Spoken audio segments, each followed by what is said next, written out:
Oh my gosh, ladies and gentlemen, it's time for another round of Not Talking Movies with Ron and Mean Gene. Gentlemen, hello. How are ya? What's up? Never better. Never better. Looking Oh, good wait. for having spent a week or so in liberal sunny California.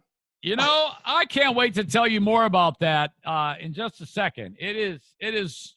You're gonna love these stories. I mean, seriously. Can't wait.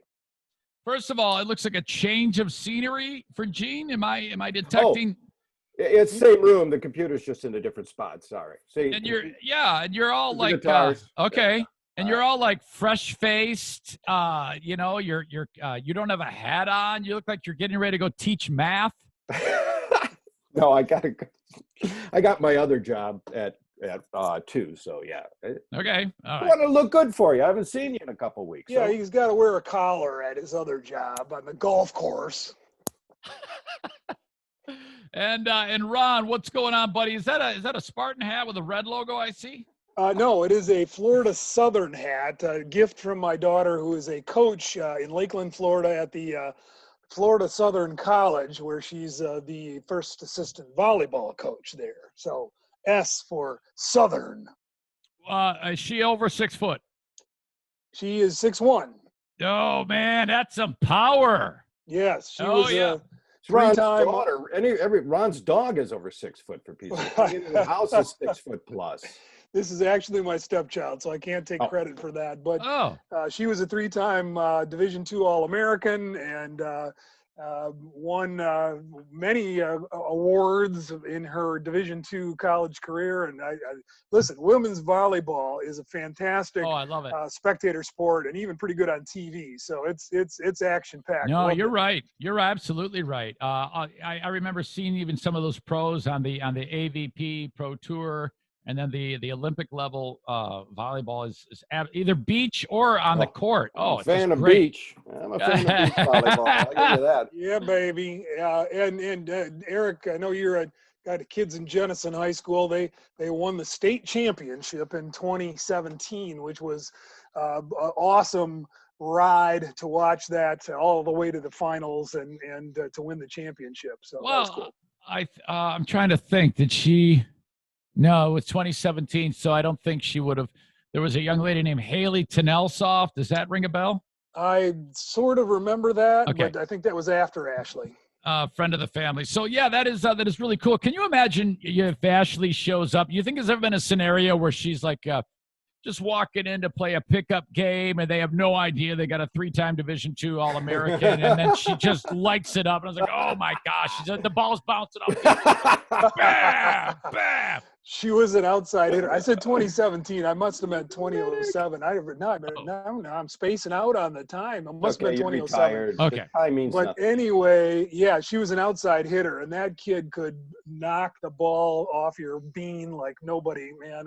It's fun to watch that when they set them up and slam them down, you know? So you're saying like family gatherings, the volleyball has a body count to it? Oh, listen, our family gets a little crazy when it comes to particularly beach volleyball, and we have other athletes in the family too. So, Hey, Ron, is the outside one the one who does the setting, or one who flies in and just hammers it? she's the one that flies in and hammers it, right? Oh, yeah, that is. That spike, bam! Yeah, look out. That's my volleyball move. Right. Yeah. They come in flying. Did you get a? I wonder if they've ever put a radar gun on those spikes.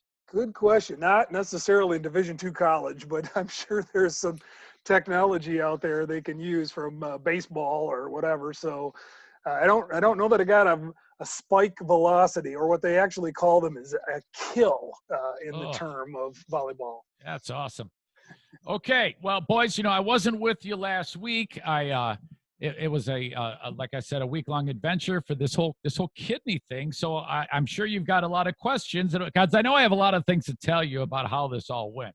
So I guess I'll just cut right to the big thing, that my kidney physically, I am an excellent candidate. I was told that they see no reason why my kidney physically could not come out, and then once I recover, resume a normal life, and for it to, if it doesn't get rejected into the recipient's body, there's no reason why it shouldn't. There's nothing on my end holding that up, is what they said. And boy, are they thorough to determine this. Wow. Surprised you're sitting comfortably. You got some extra holes in your body, you're telling me, or what? What they do is they do this, it's the instrumentation, what is the equivalent of a CAT scan on your kidneys. So this $1 million machine that you get pushed in, and there's a speaker, breathe in, hold your breath. And that, and then they have a dye that's injected into you so that they can see everything particularly. And then after they get the results of that, you sit down with your potential surgeon, and then they actually look at your kidneys with you, and they say, this left kidney looks perfect. Both your kidneys look very good. The left one would come out easiest. So they determine that function. Then all the other litany of tests, blood, urine tests that they've taken, they determine how it's functioning. And they said, Eric, it all looks really good, man. They did like a chest x-ray to determine if there's any weirdo spots on there, because I actually, truth be told, with this person who I'd want to be the recipient, he had another person that was doing the same thing a couple of years earlier, and they found cancer on that guy's kidneys. Yeah. I might have mentioned that to you. I'm not sure. Yeah. They found nothing like that, and everything was A-okay.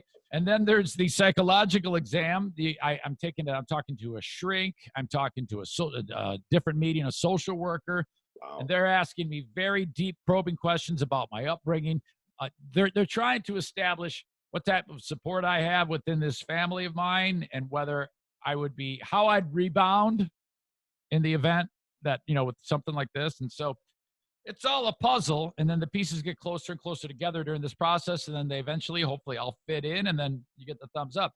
So it ends with physically you're good, but they have to meet, all these doctors meet to discuss me, and that's what they're doing right now. So I know nothing, and as time passes, there'll be more meetings. It's all a very slow, particularly thorough process, but it has to be, So what was the timeline on all these tests? How long did it take? Days?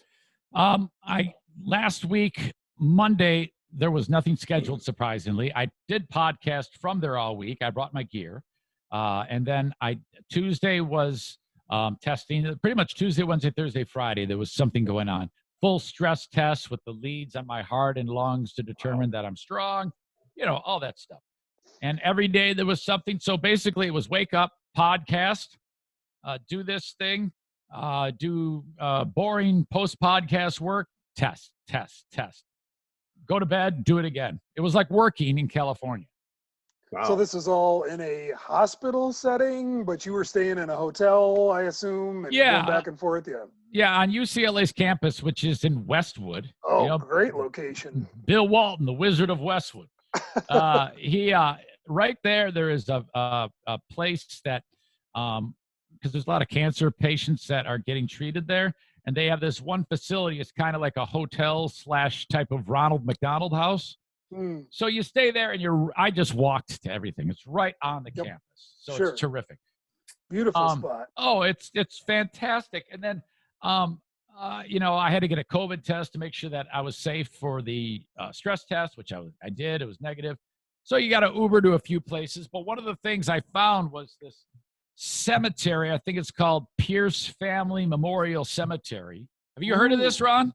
I'm not. So some celebrities in there, are there? Oh, it's like the celebrity. It's celebrity, celebrity place. They're all 0.03 miles from my hotel. Oh, okay. So, dude, it's only 2 acres, and it's surrounded by office buildings. You would miss it. Right. And so, all you have to do is just walk and look, and just walk the perimeter. And the first one I saw was Don Knotts. Oh, and then Marilyn Monroe. What? Yeah, and she's right next to Hugh Hefner. Hef died in 17. They put Hef right next to Marilyn Monroe. They saved that spot for him. Oh, my God. She was on the cover of the very first issue of Playboy. Oh, that's the connection. I mean, the first one, that is. Yeah, and then all the stones are gray. Now, Marilyn Monroe and Hugh Hefner are not on the ground. They're in like a wall. Oh. Okay.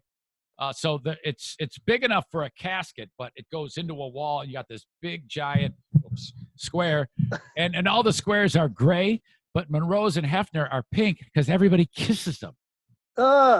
There's lip marks all over them. Yeah, Whoa! Okay. I'll pass on that. But you can wander through there. Oh, yeah. Okay, it's public property, so to speak. It's okay. everybody goes through there. There was Merv Griffin, Rodney Dangerfield, Kirk Douglas.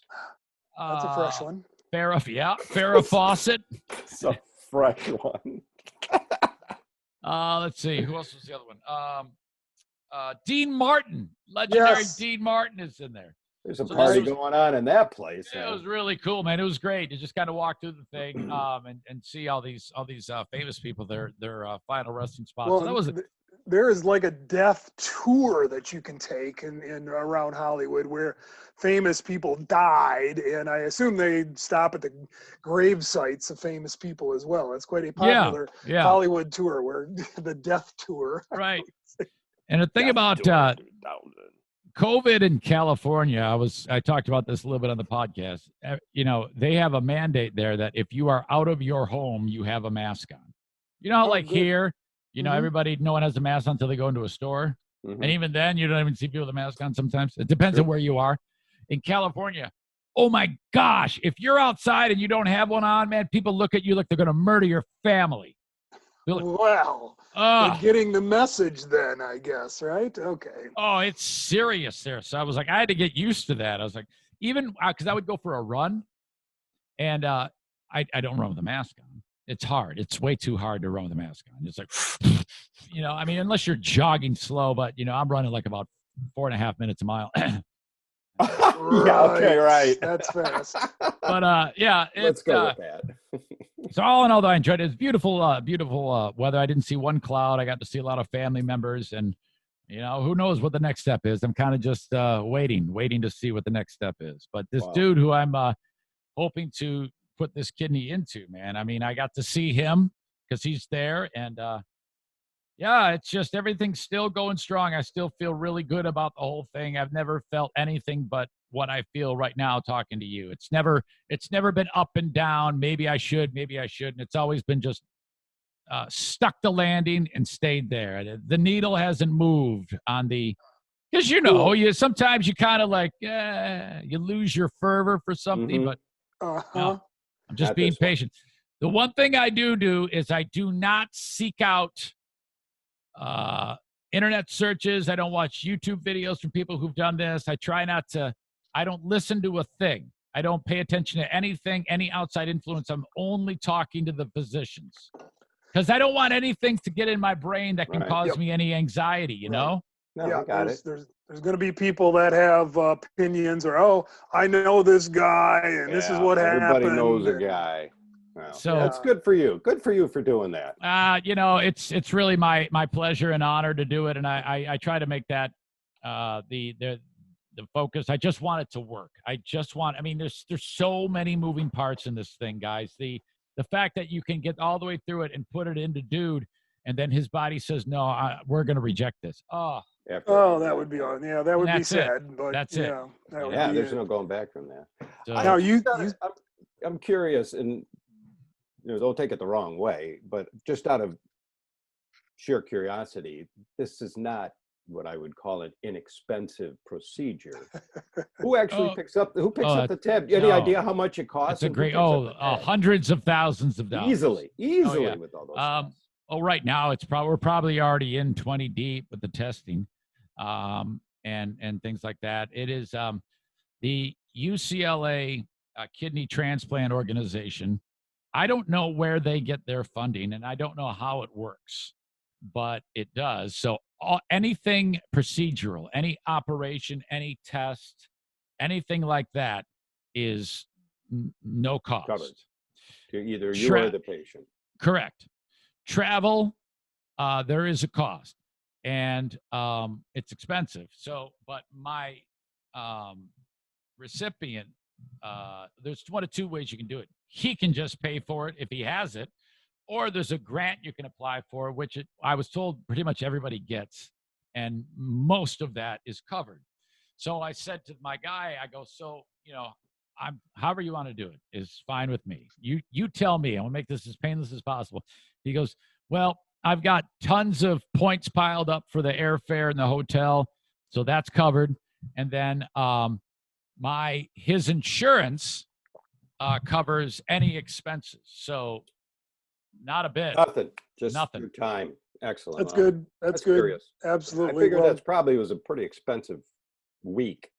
Yeah. So for all the tests. Yeah. If it does go the route of, okay, this kidney's coming out of Eric, you're looking at a 4-hour surgery, laparoscopy, and then he's in the room next to me, staggered a little bit after I start. They start on him at about the time that they're extracting the package. They run it into the next room, throw it in him, patch me up, and then I'm coming out of sedation. I'm like, wait, what just happened? And then I'm walking out in a day and a half. Yo, that's crazy. But new bodily function. 10 days, 10 to 14 days in Los Angeles, recovering slowly at the place that I stayed just this past week with a caregiver, my wife. And then you get a checkup before you leave. They say, you're safe to travel. Bye-bye. So the idea was the Eric Zane Show under sedation from opioids podcast. What could go wrong with that? We're doing a 7-second delay on that one. Yeah. So I said to Diane, I go, you got to set up all the gear. Just aim it at me on the bed, and I'll sit there and just say stupid stuff. That's okay. That'd be fun. Nope, I can edit that in post. Nope, I can edit that in post. Nope, I can edit that in post. Yeah. Right. The way that interview's going. So you saw some dead celebrities. Did you? I have a celebrity sighting story from Westwood, but did you have any celebrity sightings while you were there? Okay. Not a one, man. It was. I pretty much just stayed on one general area around that hotel the whole time. Yeah. What did you were in the area one time and you saw somebody famous? Yeah, well, I was staying in Universal City, which is near Hollywood, and I wanted to see Westwood because I'd heard great things about that campus, and that's a big premiere spot for big movies, and just had a day or an afternoon or whatever, and just went into sightsee in Westwood, and I went into a gift shop, card shop, or whatever, and I was buying some souvenirs and stuff, and I go up to I noticed this guy in front of me, and he left, and the cashier, I walk up to, and she goes, oh my God, that was Michael Jackson. And I'm like, what? He was in a disguise. I know that was him. I've seen him here before. He was in his disguise. He was in the store.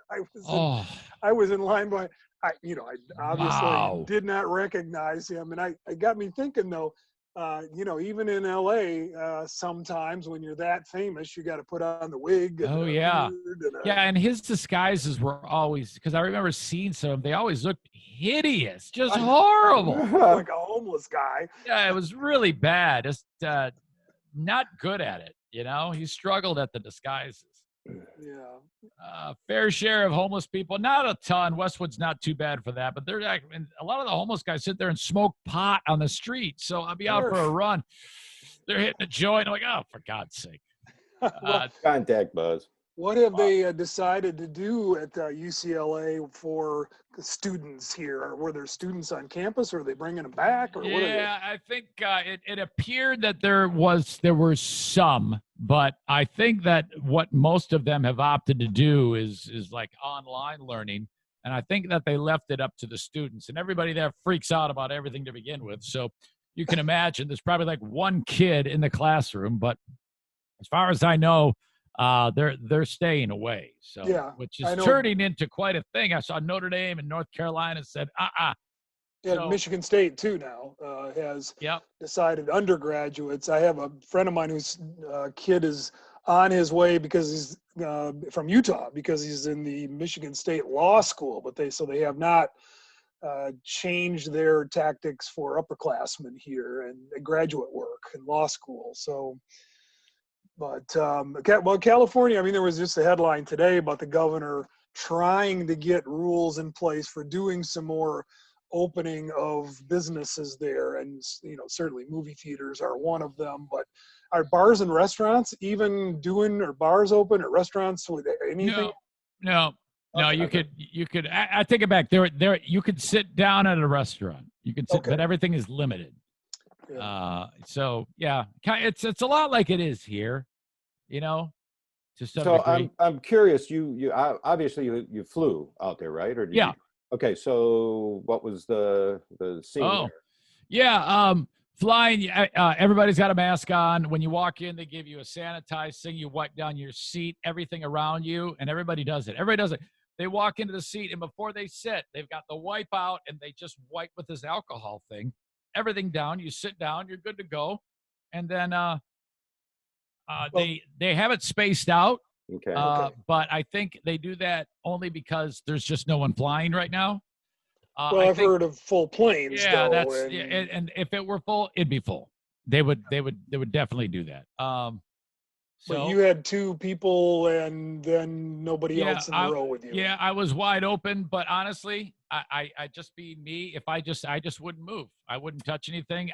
To me, unless, and I don't even know if this is an airborne virus. I've heard many different things, so I don't even know what's up and what's down with this thing. And I've heard.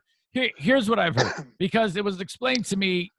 First of all, yeah, it lives 24 hours on a hard surface, and then a little bit of time passes, and they says, "Oh no, you can't catch it from a hard surface." I'm like, "Well, wait a minute, what is it?" And if you're not catching it that way, how are you catching it? Are you catching it?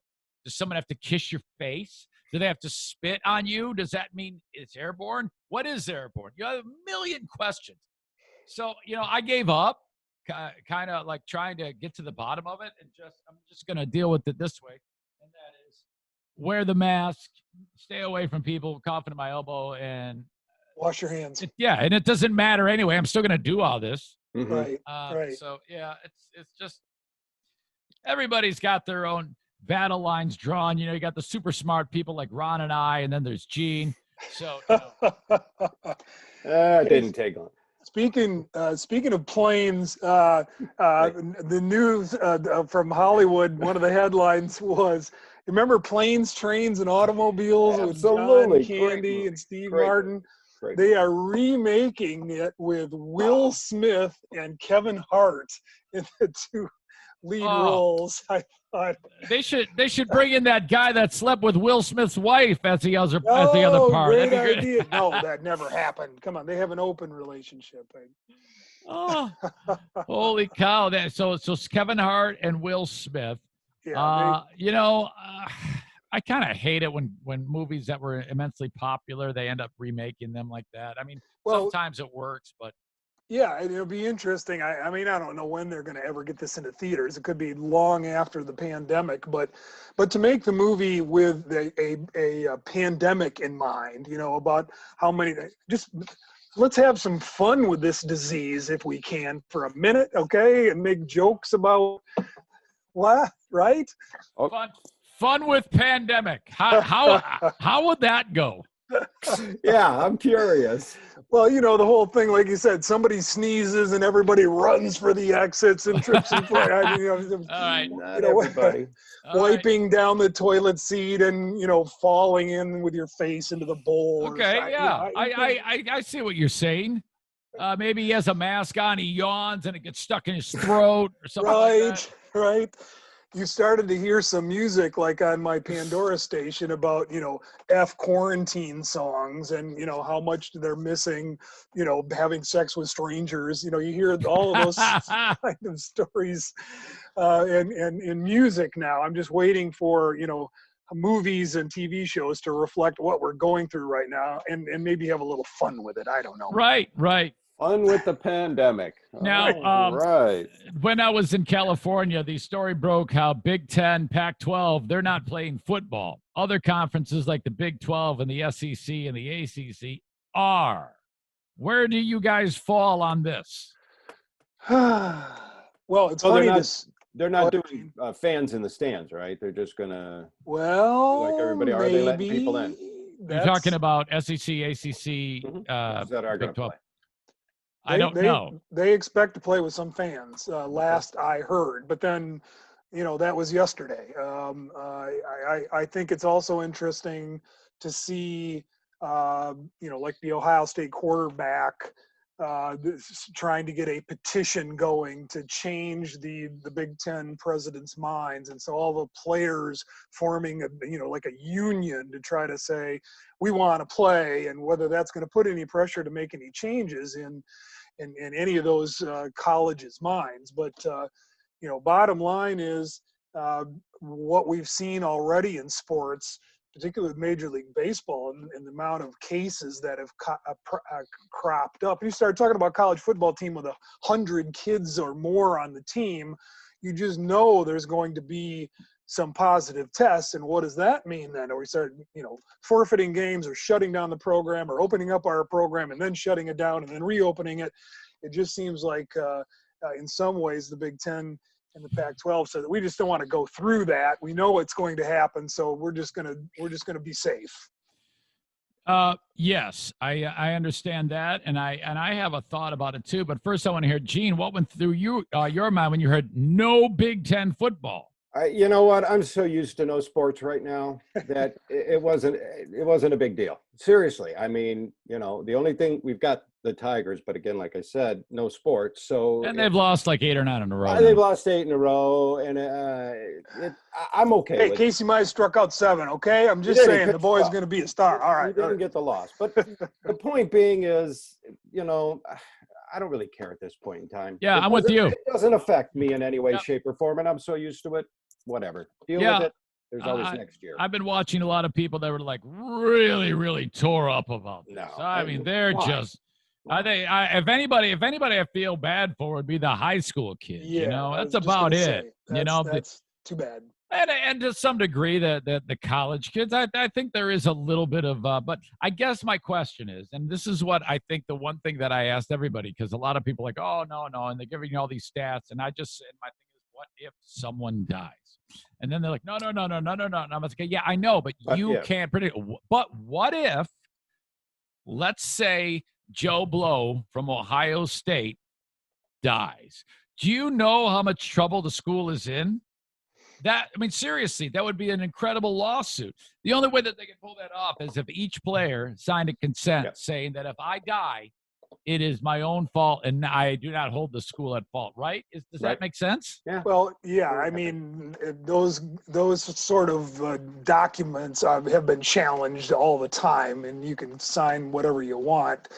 I think there has been some legislation proposed to protect not only, almost your employer, places where you go to shop. If you were to say, I got the disease, or dad got the disease. Well, like the woman who was at the DNC and talked about her father going to karaoke night because Trump said it was okay, and he got the COVID and he died. And so are they going to sue the karaoke bar, because he got COVID there? I mean, there's some legislation out there, and I don't know how far this goes, to say, we can't scrape all the ice off the Meijer parking lot. So if you slip and fall in their parking lot on the ice, you can't sue Meijer because you fell in the parking lot on a patch of ice. You're protected a little bit because you can't possibly be liable for everything everybody does in your parking lot, in your building, and so on. That's perfect. In fact, that what you just said sounds like something that would be said in a courtroom. You should bottle that up and sell it because it's a pretty good defense. Okay. So there is Ron Van Timmeren, junior lawyer. Okay, well, let's let Gene do the counterpoint, and then I got one more rebuttal. Well, no, it's not a counterpoint. It's just again, why this pandemic?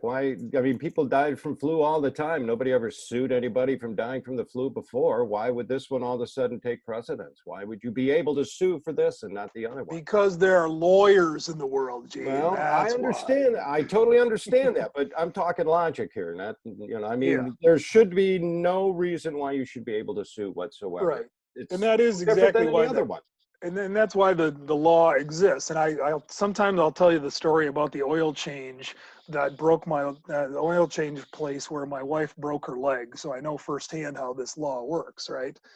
But bottom line is, if you are a property owner, a business owner, you have some protections from people doing stupid things, if nothing else, or the weather that you can't control, and other things that perhaps will stop this sort of thing from happening. But is Chris the reason why we can't get out of the car at the oil change place? That's the you do not get out of the car in the oil change place. And she didn't fall in the thing, did she? She did. She fell in the thing.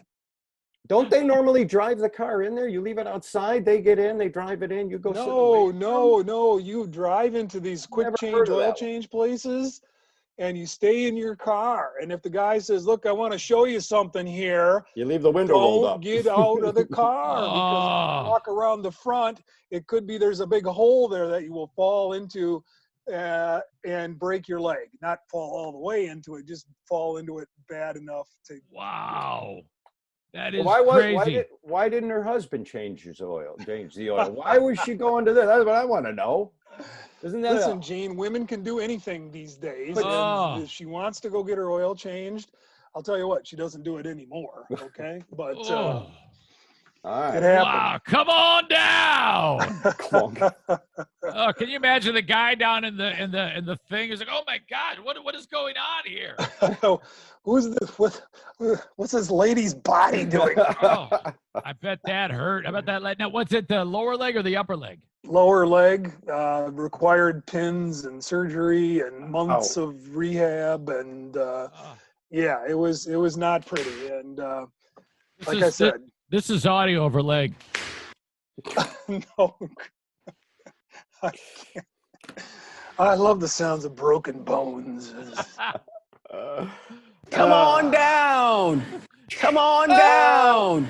Are you making fun of my wife's broken leg? I'm just playing an audio accounting of it. Come on down. What does it sound like to have your kidney sucked out through Oh, no. Come on out. All right. Well, I'm glad she's okay. How long ago did that happen to her? Good question. 8, 9, 10 years ago. I don't remember exactly. Hey, Ron, you got it. Have you talked to any radio people since you got out of the game? I mean, what's going on in that? You know what? I very little. Okay, I do still have a couple of interviews that I do with people, and I did have a little back and forth with one of your ex co-workers there, who I guess basically talks about how radio has been affected negatively, like so many other businesses in this pandemic era, and I assume that has to do with advertisers not being able to be in business and spend money marketing, and that'd be the number one economic thing. If you can't sell airtime, it's bad. It is very bad. It took the industry like a week before they're like, it already was a bit of a tough thing. So yeah, oh boy, yeah, that's definitely. I don't see it being a quick fix. I mean, right. So who knows? And then the first thing that happens, as you well know, is they're cutting payroll, right? And yeah, I mean, like big time people. They're like out the door. Show you can be, and no one's immune to it. You can be a top-notch show with like huge audience, but they don't care because if they pay you, they're dead. So they would rather just put music on than pay the talent. I mean, they got to do something. It's like working at the post office, man. My daughter was working morning radio down in Fort Wayne, and their show was one of the top ones in the city. And they said she got laid off. Basically, they went from about 250,000 a month in sales down to about 12 to 14,000. I mean, they went absolutely, it just dropped, the bottom dropped out. And so she was one of those that got let go because it just, there was a whole host of them that got dropped. And they said it'd be about 2.5 years before all of that is recovered, at least that long. Right now, Grand Rapids Radio Morning Drive can probably support about $20,000 to $25,000 a year in salary. That's it. Yeah. And so luckily I will take that. I will work for that cheap. Are you sending out a message to any program directors? Actually, no. I think I would love to hear and see what they're thinking, but they're so far away from any type of exploration, and there's only one radio company I can work for in town, really, iHeart. And they're oh my God, they're Your just, choice or theirs? well, that's Little the only both? one who'll talk to me. That's the only one that I can actually speak to, and they will respond to any type of inquiry. Okay. The other ones are like, yeah, That's it. whatever. Whatever. Yeah, put them on hold. Tell them like it to them. Yeah, no, we don't want him. He's a problem. Well, listen, there's obviously morning show talent in this town making more than $25,000 a year. They're probably under contract, and I don't know whether that means they're. That means nothing. She was under contract too. Oh, really? She was gone. And you know what? They honestly would be willing to buy out those contracts. They at this point in the game, it makes sense for them based on the current landscape. Do you remember when the NHL, when the hockey players, when that huge lockout, they'd cancel the Stanley Cup because the owners just weren't making, all the players made so much money. Everybody, their salary dropped dramatically. And it put all these different rules into place. That's going to happen in radio, but it's going to be less structured, okay? But across the board, they're all going belly up. They have no money, but they still have all these contracts. It's either wait them out, pay them out, or one way or the other, they're not going to be able to keep supporting that huge payroll. Well, listen, we got to wrap up. I got the wrap up sign from Gene here, and blame it on me. Gene's going to watch wrestling in Alabama. My other job. No, do it. I was about to wrap it up. Anyway, it's always a pleasure talking to you, gentlemen. I appreciate the time.